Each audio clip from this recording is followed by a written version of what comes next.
The bizarre mystery of the mobile slave who predicted 12 deaths with perfect accuracy. Mobile, Alabama carried a secret that its courts tried to bury for more than a century. Between 1847 and 1851, 12 people died, each case appearing ordinary at first glance. Fever, accidents, sudden illness, nothing unusual except for one detail no one could explain. An enslaved man named Solomon predicted every death with eerie precision, sometimes weeks before the victims even felt sick. When authorities finally uncovered the truth in the spring of 1851, they learned it wasn't prophecy, it wasn't spirituality, it wasn't a miracle. It was far worse. It was a mind so cold, so observant, and so patient that it turned careful watching into a weapon, transforming murder into something that looked like destiny. The truth stayed locked away in courthouse archives until researchers uncovered testimonies that revealed how one man twisted knowledge into the deadliest tool imaginable. Before we go deeper into Solomon's story and the deaths that unsettled Mobile's most powerful families, I want you to do one thing. Hit that subscribe button, turn on notifications, and drop a comment telling me which city or state you're watching from. Trust me, what comes next is something you'll want to follow closely. What makes Solomon's case so disturbing isn't just the number of bodies left behind. It's how long he operated in plain sight, using the trust placed in him as the perfect disguise for a quiet, calculated campaign of death. Mobile in 1847 sat at the mouth of the Alabama River like a jewel of Southern commerce, its docks crowded with cotton bales destined for Liverpool and New York. The city had grown fat on trade, its population swelling past 15,000 souls, nearly half of them enslaved. Three-story townhouses lined Government Street, their wrought iron balconies overlooking brick sidewalks where merchants argued prices and lawyers hurried between choruses. The smell of the bay mixed with tobacco smoke from warehouses. And in summer, yellow fever turned the air thick with dread and burning tar. The Duval family owned one of the finest houses on Key Street, a Greek Revival mansion with 6 white columns and gardens that stretched back to an alley lined with servants' quarters. Pierre Duval had made his fortune in cotton factoring, handling the crop sales for planters who trusted his connections to northern buyers. His wife, Marguerite, came from New Orleans money, and she ran the household with the precision of a general commanding troops.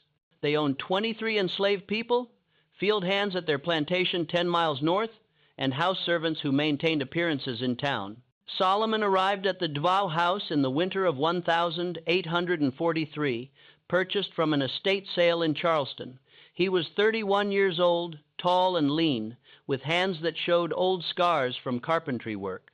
The bill of sale listed him as literate, skilled in medicine and carpentry, docile temperament. That last word should have been questioned more carefully. Previous owners had allowed Solomon unusual privileges. A Quaker physician in Charleston had taught him to read medical texts, recognizing an unusual aptitude for diagnosis. Solomon could identify fever types by examining tongue color and breathing patterns. He knew which plants induced vomiting, which ones stopped hearts, which created symptoms identical to cholera or consumption. The Quaker had intended this knowledge for healing. Solomon had other plans. In the Devo household, Solomon worked as a general servant, maintaining the house, running errands, occasionally assisting with minor medical care when doctors weren't available. Mobile's physicians were expensive and often drunk, so families relied on their more knowledgeable slaves to treat minor ailments. Pierre Duval considered himself progressive for allowing Solomon access to his library, never imagining what the man did with those anatomy texts and botanical encyclopedias. Late at night, Solomon shared quarters behind the main house with 7 other enslaved people. Marcus, who drove the carriage, Rachel, who cooked, Eliza and Hannah, who cleaned, and 3 younger men who worked the gardens and performed heavy labor. They knew Solomon read books, that he sometimes went into the city on errands alone, that he had a way of watching people that made even the other slaves uneasy. But in a world where survival meant minding your business, no one asked questions. The white families in Solomon's orbit that year formed Mobile's commercial aristocracy. Besides the Dvow family, there were the Chamberlains, Thomas, who owned timber mills, and his wife Abigail, who collected porcelain from France. The Apprentice family controlled cotton warehouses on Water Street. Robert Apprentice was loud and crude, famous for his gambling and his vicious treatment of slaves. His sister Catherine had married young to a man who drank himself to death, leaving her dependent on her brother's charity and cruel humor. These families intersected constantly at Street. Francis Street Methodist Church on Sundays, at cotillions during the social season, at business meetings where fortunes rose and fell on cotton prices and shipping schedules. Their slaves moved between households, delivering messages, running errands, attending their owners at social functions. This created a network, a web of observation opportunities that Solomon studied like a scholar examining a map. What no one understood yet was that Solomon had spent his 4 years in Mobile doing something unusual. He was learning schedules, routines, weaknesses, learning who drank, who had weak hearts, who feared illness above all else, learning which families fought behind closed doors, which marriages had gone cold, which men carried secrets that made them vulnerable to pressure. He watched, he listened, and he waited. He also collected. In the gardens and during his errands through Mobile streets, Solomon gathered plants: white snake root from shaded areas near the river, pokeweed roots, death karma's bulbs, oleander leaves from ornamental gardens. He knew foxglove's effect on an already strained heart, how anite could mimic a sudden stroke, how small amounts of arsenic could be explained away as contaminated well water. Mobile's wealthy families never locked medicine cabinets against their trusted house servants. The other enslaved people noticed Solomon's herb collecting, but assumed he was preparing remedies. Rachel mentioned it once. "You got a powerful lot of plants drying in your room." But Solomon just smiled and said he was studying to help with doctoring. That satisfied her. After all, anything that might reduce doctor bills and keep their owners from blaming slaves for illnesses had to be good. By the spring of 1847, Solomon had everything ready. He had knowledge, access, and most importantly, he had identified his targets with cold precision, not random deaths that would attract attention. Instead, he chose people whose deaths would seem natural, expected, even people whose habits or health made them vulnerable, people whose losses would redistribute power, create vacancies, shift household dynamics in ways that might eventually create opportunities. The temperature ran hot that April, unusually so for early spring. The air felt swollen with moisture, and at night the croaking of frogs from the marshes near the bay grew so loud it kept people awake. Solomon went about his duties with his usual quiet efficiency, but something had changed in how he watched people. His gaze lingered a half-second longer. When he served dinner, he noticed everything. Who ate what? Who drank from which glass? Who complained of headaches or stomach troubles? The first death happened on April 23rd, 1847, and at the time no one thought it unusual. Thomas Chamberlain collapsed in his study after dinner, clutching his chest and gasping for air. His wife found him face down on the carpet, his lips already turning blue. Dr. Wickham arrived within the hour, but Chamberlain was already dead. The doctor examined the body, noted the man's flid complexion and heavy build, and pronounced it heart failure, common enough in a man of 53 who enjoyed rich food and afternoon cigars. What made the death memorable wasn't the death itself. It was what happened 3 days before. Solomon had been at the Chamberlain house delivering a message from Pierre Dvow about a timber shipment. He'd waited in the servants' entrance, but Thomas Chamberlain had walked past on his way to his study, red-faced and breathing hard after climbing the stairs. Solomon had watched him for a long moment, then said something that the Chamberlain's cook, Mary, would remember later. "That's a dying man," Solomon had said quietly. "His heart won't last the week." Mary had laughed it off. "You don't know that, mister. Chamberlain's strong as an ox." Solomon had just looked at her with those steady eyes. 3 days, maybe 4. His heart's working too hard. You can see it in how his fingers swell, how his neck pulses. It's going to stop.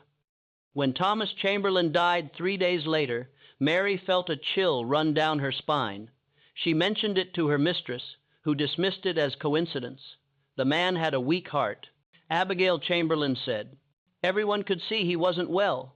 But Solomon's prediction stuck in Mary's mind like a splinter. The second death came 6 weeks later in early June. The heat had settled over Mobile like a blanket soaked in warm water. Yellow fever season was approaching, and families who could afford it were already planning to flee to higher ground inland. Catherine Apprentice, Robert Apprentice's widowed sister, took ill on a Wednesday evening. It started with stomach cramps, then violent vomiting that left her weak and shaking. By Friday, she was delirious with fever. Dr. Wickham suspected cholera, though no other cases had been reported.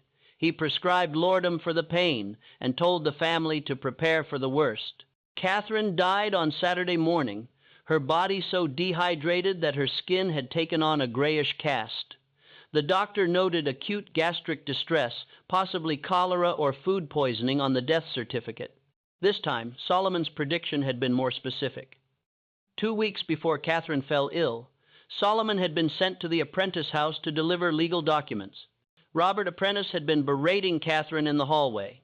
Something about her being a burden, eating his food and giving nothing back. Solomon had witnessed the whole scene while waiting by the door, seeing how Catherine's hands trembled, how she fought back tears. Later, when he'd returned to the Dvow house, he'd mentioned to Eliza that Catherine Apprentice wouldn't live through the summer. "She's got a sadness in her that's eating her from inside," he'd said. And Mr. Apprentice, don't feed her right a body that weak catches everything. I'd say 2 weeks, maybe 3 before she takes sick and don't recover. Eliza had noted the comment but thought nothing of it until Catherine died. Then she remembered, and the memory sat uneasily in her stomach. The deaths continued through that summer and into fall, each one seemingly natural, each one predicted by Solomon with unsettling accuracy. In July, a Clare named William Foster, who worked at the Cotton Exchange, drowned in the bay. He'd been drunk, stumbled off the dock at night, and no one found his body until the next morning. Solomon had told Marcus, the carriage driver, a week before that Foster was living on borrowed time, and that a man who drinks that much near water won't last long. In August, an elderly woman named Mrs. Tolbert, who lived 3 houses down from the Dvow family, died in her sleep. Natural causes. The doctor said she was 76 after all. But Solomon had mentioned to Rachel 2 weeks earlier that Mrs. Talbert's heart is tired. She'll go quiet one night, probably before September. By the time autumn arrived, Solomon had predicted 5 deaths, and all 5 had occurred within days or weeks of his predictions. The enslaved people in the Dvow household had started to notice the pattern, though none of them spoke about it directly. There was something about Solomon's predictions that felt wrong, but putting that feeling into words seemed dangerous. In October, something changed. The deaths became more frequent, and Solomon's predictions grew bolder. The whispers started in the quarters behind the big houses, spreading through the network of enslaved people who moved between Mobile's wealthy families like blood through veins. Solomon sees things, one house servant told another while washing clothes at a communal well. "He's got the sight," an older woman said at the market, shaking her head. "My grandmother had it new when death was coming," but others weren't so sure. Marcus, who'd known Solomon the longest, started watching him more carefully. He noticed how Solomon volunteered for certain errands, how he always seemed to know when people were going out, when houses would be empty, when doors would be unlocked. He noticed the herbs Solomon collected, the way he ground them with a mortar and pestle late at night when he thought no one was watching. "Man can't see the future," Marcus said quietly to Rachel one evening, "but he can sure make it happen." Rachel had stared at him, the cooking spoon frozen in her hand. "You saying what I think you're saying?" Marcus didn't answer directly. Instead, he asked, "You ever notice how the people Solomon predicts dying are always people he's been near? People he served food to, or brought medicine to, or had some reason to be close to?" Rachel remembered the herbs, the powders, the way Solomon sometimes brought tonics to sick people as acts of kindness.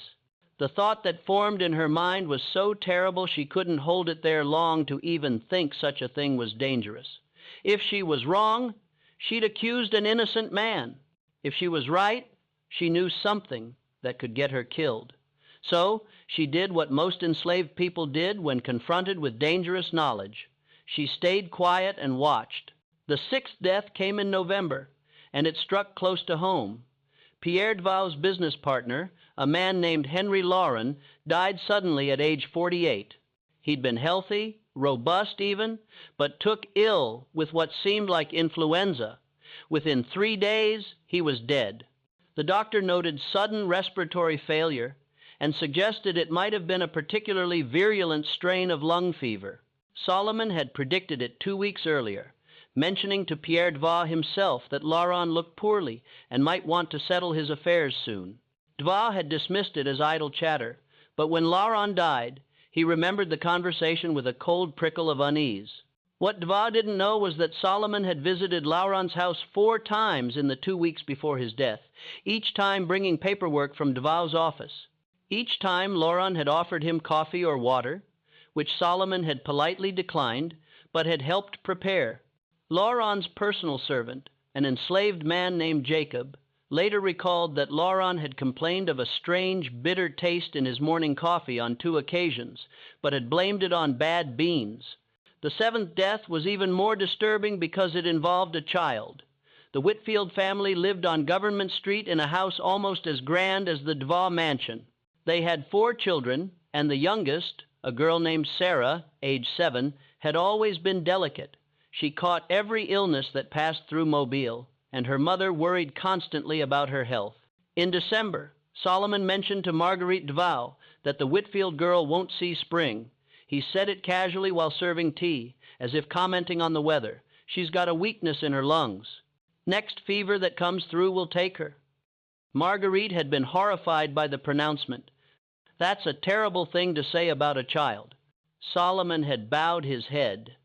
Just speaking truth, ma'am. I've seen that look before. The body's giving up.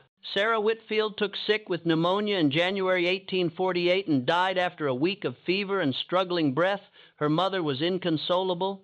The doctor said it was tragic, but expected given the child's fragile constitution. But when Marguerite heard about the death, she remembered Solomon's prediction with a feeling like ice water in her veins. How could he have known? And why did it feel less like prophecy and more like a plan being executed? She mentioned it to her husband that night. Pierre, there's something odd about Solomon. He's predicted too many deaths and they all come true. Pierre had poured himself more brandy and waved her concerns away. The man's observant. He spent time with that Quaker doctor in Charleston. He knows how to read signs of illness. It's not witchcraft, Marguerite. It's education. But even Pierre felt uneasy. He'd started noticing how Solomon moved through the house, silent, watchful, always present, but never quite there, like a shadow that had learned to serve dinner. The 8th death drove the whispers from quiet concern to open fear. Robert Apprentice, the cotton warehouse owner who treated his sister so cruelly, died in February 1848. He'd been drinking at a gambling house on Water Street, got into an argument over cards, and walked home in a rage. Somewhere along the way, he collapsed in an alley. A night watchman found him at dawn, cold and stiff, his face frozen in a grimace. The doctor ruled it a stroke, likely brought on by excessive drink and his notorious temper. But Robert Apprentice was only 42, and though he drank, he'd always been strong as a bull. Solomon had predicted this death a month earlier, telling Marcus that Mr. Apprentice is going to push his luck too far one of these nights. Man with that much anger in him, drinking like he does, his brain's going to pop like an overripe fruit. Marcus had felt sick when he heard about Apprentice's death. The prediction had been too specific, too confident, and he knew something no one else knew. Solomon had been sent to deliver a message to Apprentice the night before his death. He'd been alone with Apprentice for several minutes in the warehouse office, and when he'd returned to the carriage, Marcus had noticed something odd. Solomon's hands smelled like bitter almonds. That detail haunted Marcus. Bitter almonds. He'd heard stories about poison that smelled like that, something that could stop a man's heart or make his brain seize up. But how did you even get such a thing? And more importantly, how did you accuse someone of having it without proof, without putting your own neck in a noose? Desinvolvimento dum stereo. By the spring of 1848, Mobil's enslaved community was divided into two camps. Those who believed Solomon had supernatural powers and those who suspected something far more sinister. The believers pointed to his accuracy. 8 people, and he called every single one, said one woman who worked as a seamstress. That's not luck, that's sight. Maybe he made a deal, another whispered, making a sign against evil, sold his soul for knowledge.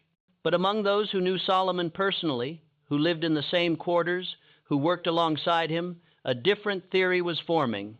They didn't speak it aloud, but it hung in the air like smoke. Solomon wasn't predicting deaths, he was causing them.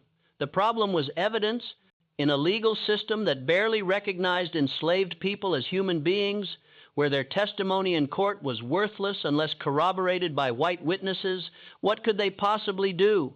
Report their suspicions to Pierre Dvau and say what exactly? That they thought his trusted servant was a murderer based on herbs and hunches.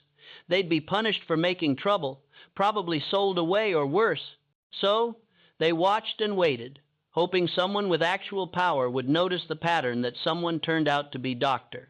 Edmund Wickham, the physician who'd pronounced death certificates for 5 of Solomon's predicted victims. Wickham was a competent doctor, though he carried the cynicism common to men who'd seen too much death. He drank more than he should, but he wasn't a complete fool, and by March of 1848, he'd begun to notice something disturbing. A cluster of deaths that all seemed natural, yet all somehow connected to the Dvau household.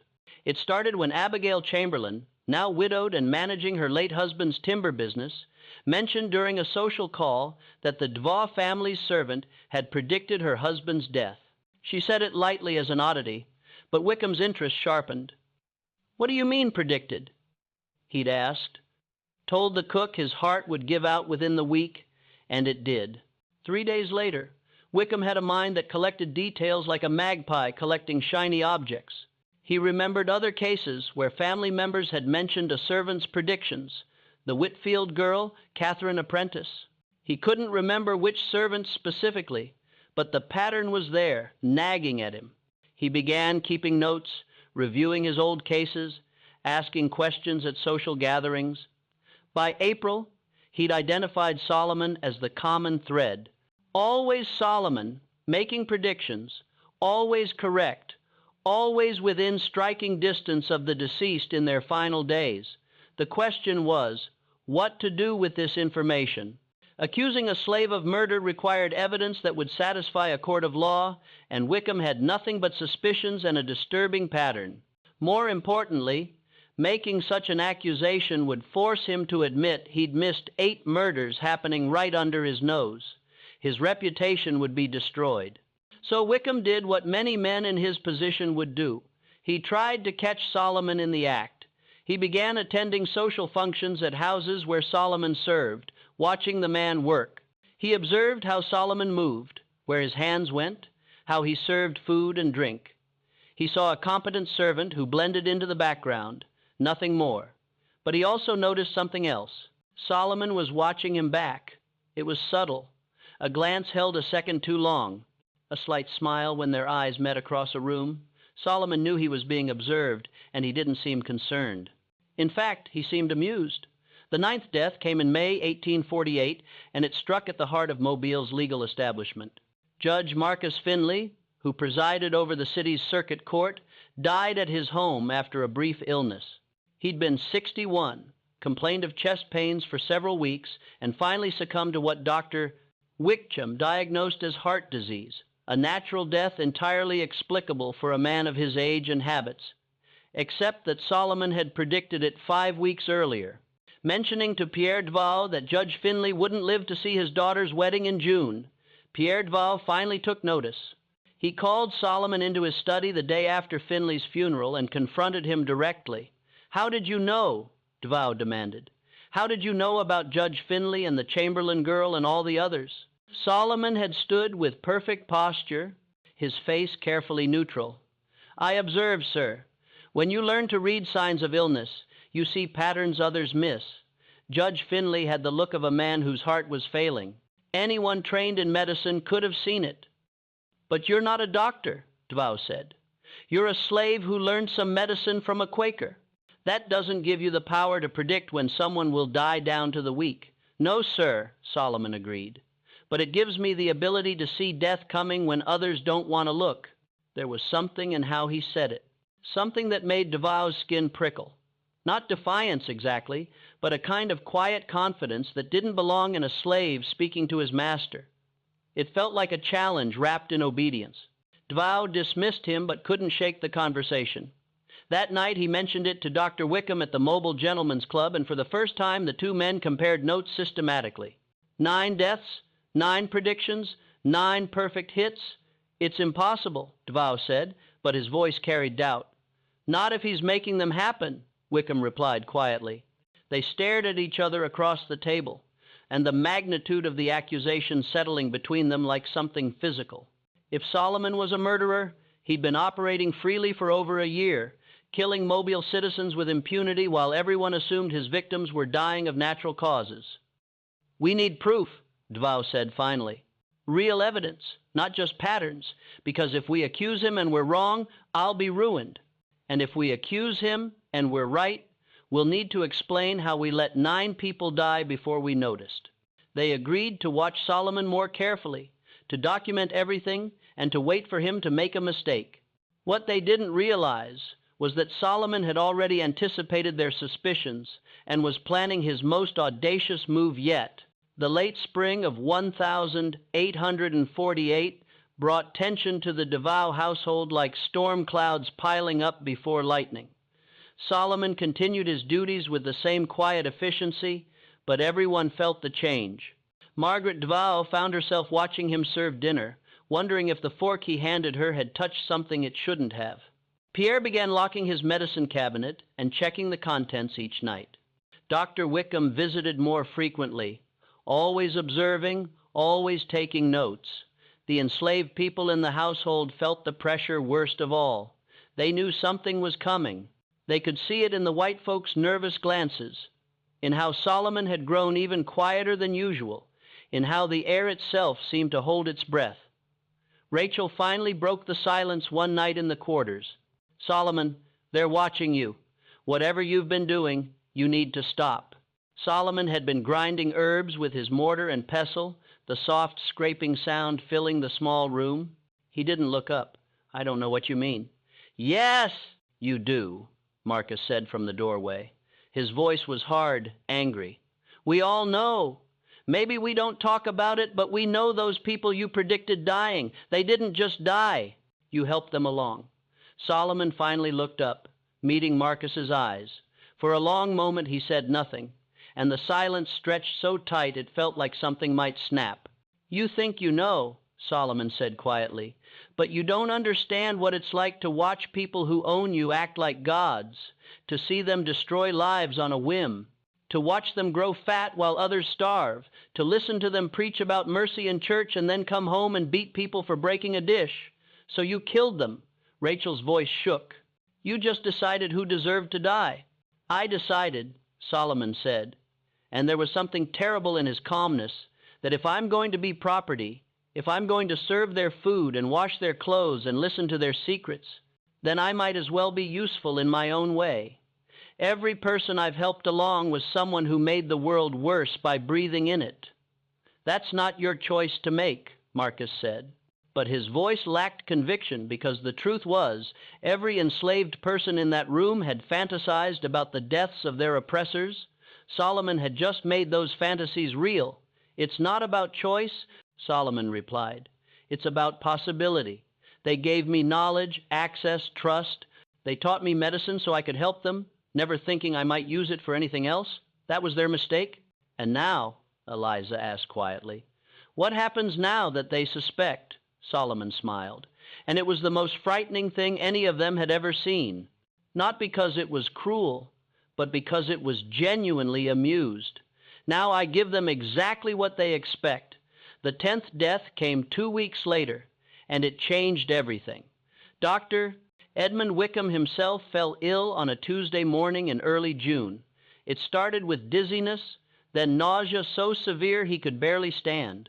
By Wednesday, he was bedridden with symptoms that resembled severe food poisoning: vomiting, diarrhea, fever, weakness. His wife called in another physician from Montgomery, but by Thursday, Wickham's kidneys were failing. He died on Friday afternoon, and with his last rational moments, he managed to tell his colleagues something. Check Solomon, the devout slave poisoner. But the words came out slurred and desperate, the ravings of a dying man in delirium. The Montgomery physician nodded soothingly and noted acute renal failure, possible arsenic poisoning on his preliminary findings, but he had no proof of how such poisoning might have occurred. What made Wickham's death particularly damning was the timing. Solomon had predicted it 3 weeks earlier, mentioning casually to Marguerite Duval that Dr. Wickham looks poorly lately. All that drinking takes a toll. I wouldn't be surprised if his kidneys give out before summer. When Wickham actually died of kidney failure, panic rippled through Mobile's upper class. Pierre Duval went to the sheriff that very day, bringing his concerns about Solomon and the pattern of deaths. The sheriff, a practical man named James Cartwright, listened with growing unease. You're saying your slave has murdered 10 people over the past year, and you're only now reporting it? I didn't know, Duval said desperately. None of us knew. The death seemed natural. It's only when you look at the pattern that you see something's wrong. Cartwright drummed his fingers on his desk. Pattern isn't evidence. We need proof. Witnesses. Poison found in his possession. Something concrete. Otherwise, you're asking me to hang a man based on coincidence. Dr. Wickham suspected him. Duval insisted he was investigating when he died. Which makes it convenient, doesn't it? Cartwright said dryly. The man investigating gets poisoned. That's either the worst luck in the world or the boldest murderer I've ever heard of. They decided on a search of Solomon's quarters that evening. Cartwright, Duval, and 2 deputies arrived just after sunset, entering the small room behind the main house where Solomon slept. What they found made their blood run cold. Hidden under the floorboards beneath his bed, jars of dried plants, aconite, white snake root, death comes, oleander, powdered substances wrapped in paper packets, a small ledger with dates, names, and cryptic notes written in careful script. The handwriting was educated, precise, nothing like what they expected from a slave. Just when we thought we'd seen it all, the horror in Mobile intensifies. If this story is giving you chills, share this video with a friend who loves dark mysteries. Hit that like button to support our content. And don't forget to subscribe to never miss stories like this. Let's discover together what happens next. Because Solomon's ledger contained something even more disturbing than his collection of poisons. The ledger told a story of meticulous planning that spanned not 1 year but nearly 4. Starting from the month Solomon arrived in Mobile. The first pages contained observations, nothing more. Notes about routines, health conditions, family relationships, weaknesses. TC complains of chest pains, drinks heavily, stares make him breathless. CP malnourished brother treats her crew, prone to stomach ailments. RP drinks, violent temper, walks alone at night. The middle pages showed the planning phase. TC foxglove extract in evening whiskey, small amounts over 3 weeks, will mimic natural heart failure. CP, white snake root in milk. Symptoms identical to cholera. RP aconite in wine. Rapid action resembles stroke or seizure. The final pages were even more chilling. They contained predictions written weeks or months before the actual deaths, with spaces left for the date of death to be filled in later. Every single one had been filled in, the dates matching exactly with when each person had died. But the last entry is what made Sheriff Cartwright's hands shake as he read by lamplight. EW arsenic compound gradual administration over 2 weeks. Kidney failure will die week of June 10th. Final obstacle removed.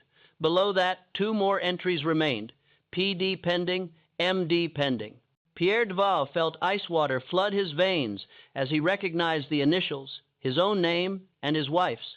He was planning to kill us, Duval whispered. Me and Marguerite. We were next. Solomon was arrested that night without resistance.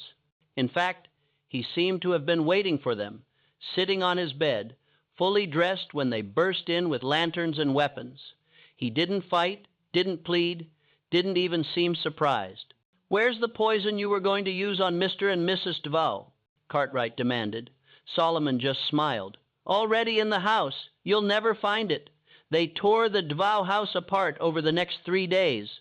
They searched kitchen stores, medicine cabinets, wine cellars, sugar bowls, tea canisters, everything Solomon might have touched.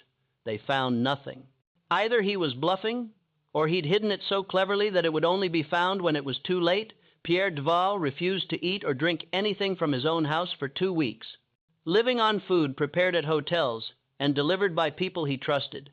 Marguerite developed such severe anxiety that she began seeing threats in every cup of tea, every meal, every glass of water. They hired food tasters, posted guards, and still couldn't shake the feeling that death was waiting in their own home, patient and invisible. Solomon's trial began on June 30th, 1,848 inches, the same courthouse where Judge Finley had once presided. The proceedings drew crowds that packed the gallery. Wealthy families whose friends and relatives had died, curious onlookers, fascinated by the sensational case, and enslaved people who watched silently from the segregated section, their faces carefully neutral. The prosecution's case was built on the ledger, the collection of poisons, and testimony from the enslaved people in the Duval household. Rachel testified about the herbs she'd seen Solomon collecting. Marcus described the bitter almond smell on Solomon's hands the night before Robert Apprentice died. Eliza recounted his predictions and how they'd all come true with impossible accuracy. But the most damning testimony came from Jacob, the enslaved man who'd served Henri Laurent. He admitted under oath that Solomon had prepared Laurent's coffee on 2 separate occasions, and that Laurent had complained of bitter taste both times. He'd said nothing at the time because he'd been afraid, and because who would believe a slave's suspicions? The defense, a young attorney named Philip Hastings, appointed by the court, argued that the evidence was circumstantial.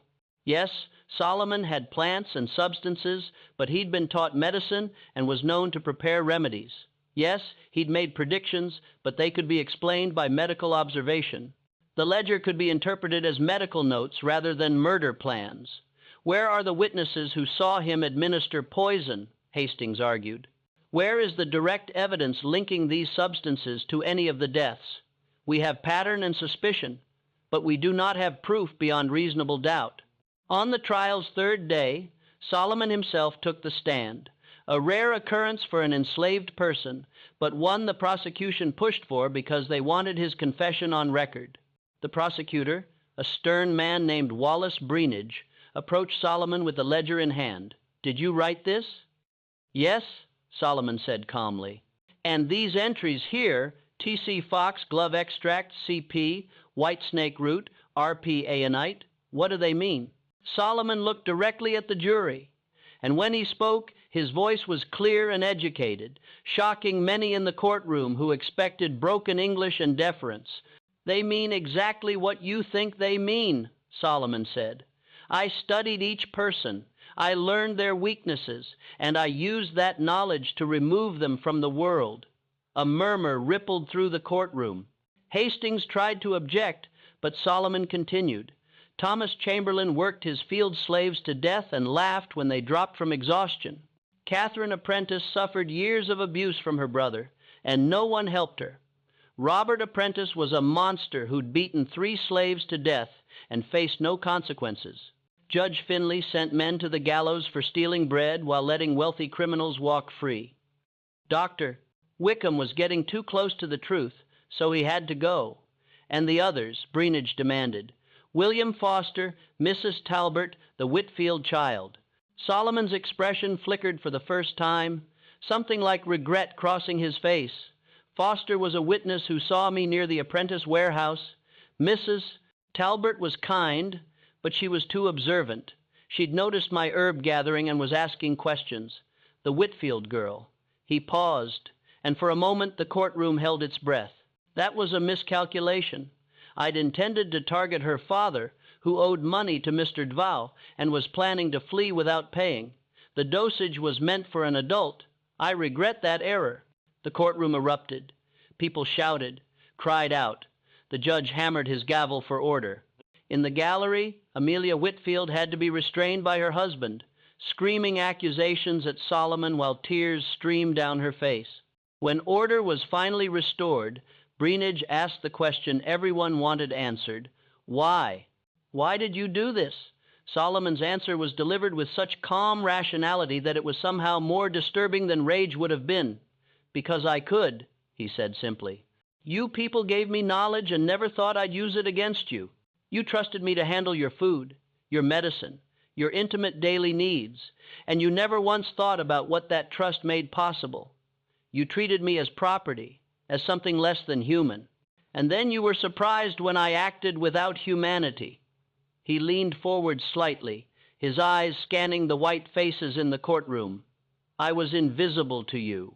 I moved through your houses like furniture, and you talked about your secrets, your sins, your cruelties, as if I couldn't hear. Every one of you in this courtroom has said or done something in front of a slave that you'd never say in front of your equals. That's power, the power of being underestimated. So, this was about revenge?" Breenidge asked.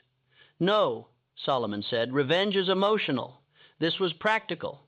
I selected people whose deaths would either benefit my position, remove threats, or eliminate those whose existence made the world measurably worse.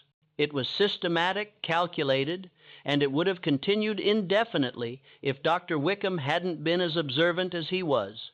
The question of the two remaining targets, Pierre and Marguerite Dvao, hung in the air like poison itself. "Did you actually poison the Dvao family?" Breenidge demanded. "Or was that entry in your ledger merely planning?" Solomon smiled, and it was a smile that would haunt Pierre Dvao for the rest of his life. "Does it matter? The fear is just as effective as the poison itself, isn't it? You'll spend the rest of your lives wondering. Every meal, every drink, every time you feel the slightest illness, you'll wonder if this is it. If something I put in your house years ago is finally taking effect, that's a kind of death too, just slower.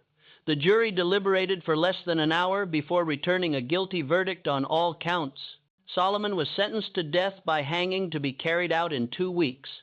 The execution took place on July 28th, 1,848 inches, the courtyard behind the mobile courthouse. A crowd of nearly 300 people gathered, including most of the families whose relatives had died. The mood was strange, not quite celebratory, but not somber either. It felt like relief mixed with lingering dread, as if executing Solomon might not be enough to erase what he'd done. Solomon walked to the gallows without struggle. He'd refused to see a minister, refused last rites, refused to apologize. When asked if he had any final words, he looked out at the crowd and said something that witnesses would debate for years afterward. "You built a system that treats people as property, and you're surprised when property fights back. You'll have others like me, maybe not today, maybe not next year, but they'll come because you can't own people's minds. No matter how many chains you use, you can only pretend you do until one of us proves otherwise." The trapdoor opened and Solomon dropped. The witnesses said his neck broke clean, a quick death professionally done. But what haunted them afterward wasn't the execution itself. It was the expression on Solomon's face in those final seconds.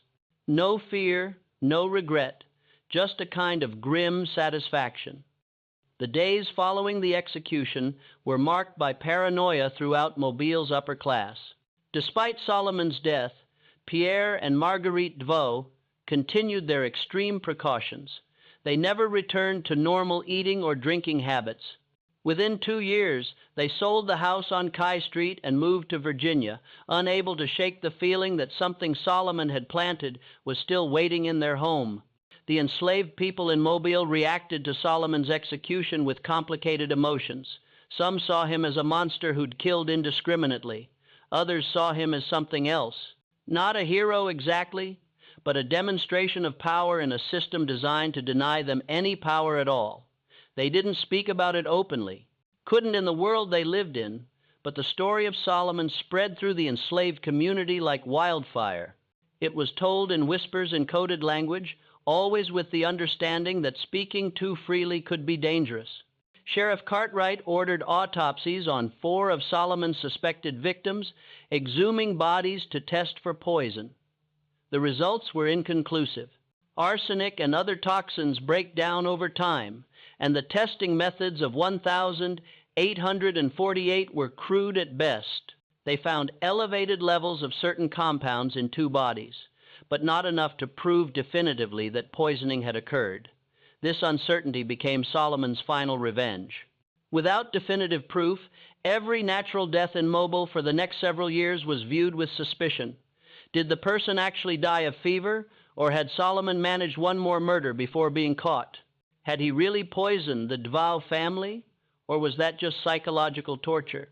The lack of certainty was in some ways worse than the deaths themselves. The ledger became a source of morbid fascination. Scholars and lawyers studied it, noting the precision of Solomon's handwriting, the intelligence of his planning, the chilling rationality of his notes. It challenged the comfortable narrative that enslaved people were simple, childlike, incapable of complex thought. Here was evidence of a mind that had outmaneuvered Mobile's entire medical and legal establishment for over a year. Dr. Wickham's replacement, a younger physician named Robert Marsh, made a point of studying the case thoroughly. He published a paper in a medical journal about the difficulty of detecting certain plant-based poisons using Solomon's methods as examples. The paper was controversial.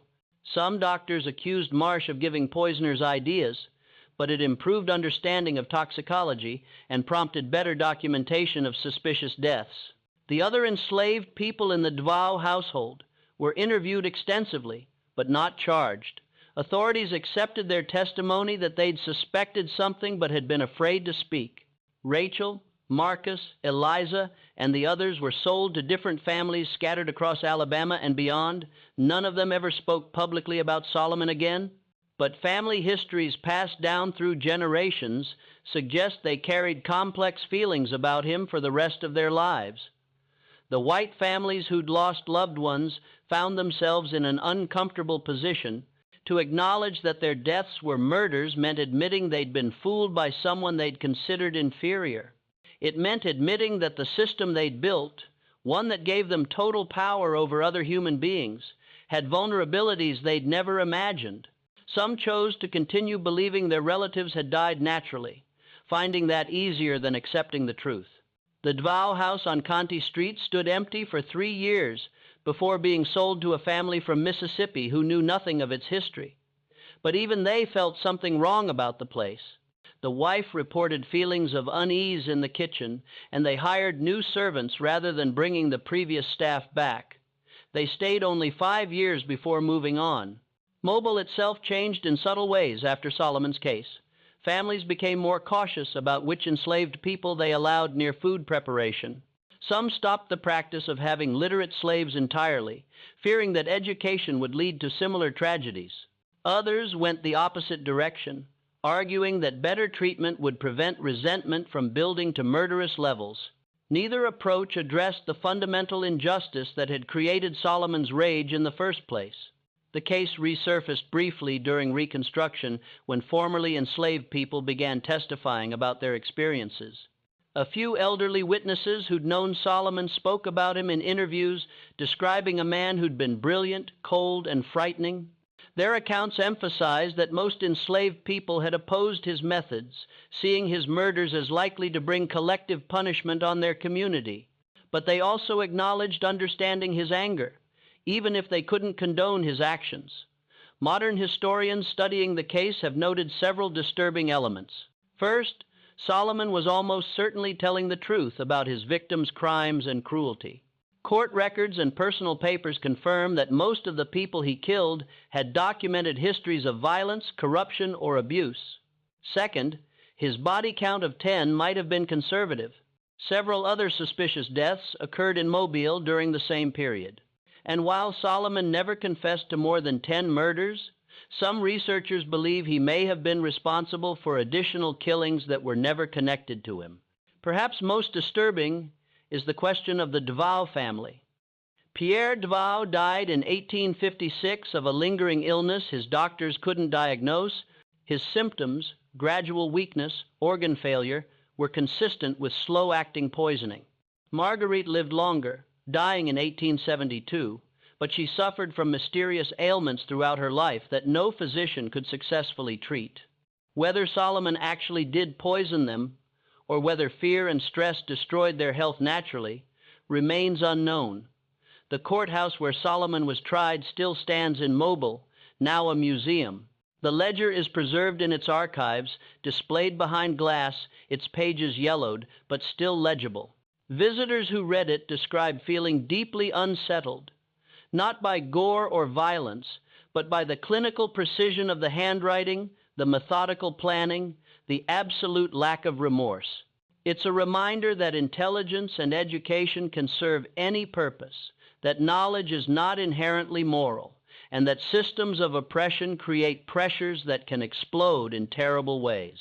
The story of Solomon and his 12 predictions, 10 confirmed deaths, 2 that remained forever uncertain, became a cautionary tale told in different ways depending on who was telling it. To some, it was a story about the dangers of educating slaves. To others, it was a story about the inevitable consequences of dehumanizing people. To still others, it was simply a story about an exceptionally intelligent psychopath who happened to be enslaved. But the real horror of Solomon's story isn't the murders themselves. It's how easily he operated, how perfectly he understood the blind spots in the system that enslaved him, and how he used trust and underestimation as weapons. He moved through Mobile's wealthiest homes as invisible death, and no one noticed until he wanted them to. The final word on the case might belong to Solomon himself. When Philip Hastings visited him in his cell the night before the execution, the attorney asked one last question. "Do you regret any of it?" Solomon had thought for a long moment before answering. "I regret the child," he said. "They weren't sloppy. They were predictable. And everything they did, their cruelty, their arrogance, their belief that consequences were for other people, built the person I became. I wasn't an accident. I was the outcome they refused to imagine." Whether you see Solomon as a killer, a man broken and reshaped by the violence around him, or something far more complex than either label allows, his story remains one of Mobile's most unsettling chapters. Not because of ghosts, curses, or unexplainable evil, but because every part of it was rooted in human nature, raw, painful, and terrifyingly possible. This mystery reminds us that the worst monsters aren't born from the supernatural. They're the ones forged by cruelty, overlooked until the moment they finally strike back. So what about you? What's your take on this story? Do you think the truth really came out, or is it possible there were more victims whose names never made it into the record? Share your thoughts in the comments. And if you enjoyed this dark piece of history and want more stories that linger in your mind long after they're over, make sure to subscribe, hit the notification bell, and share this with someone who loves unsettling mysteries from America's past. Thanks for listening. I'll see you in the next video.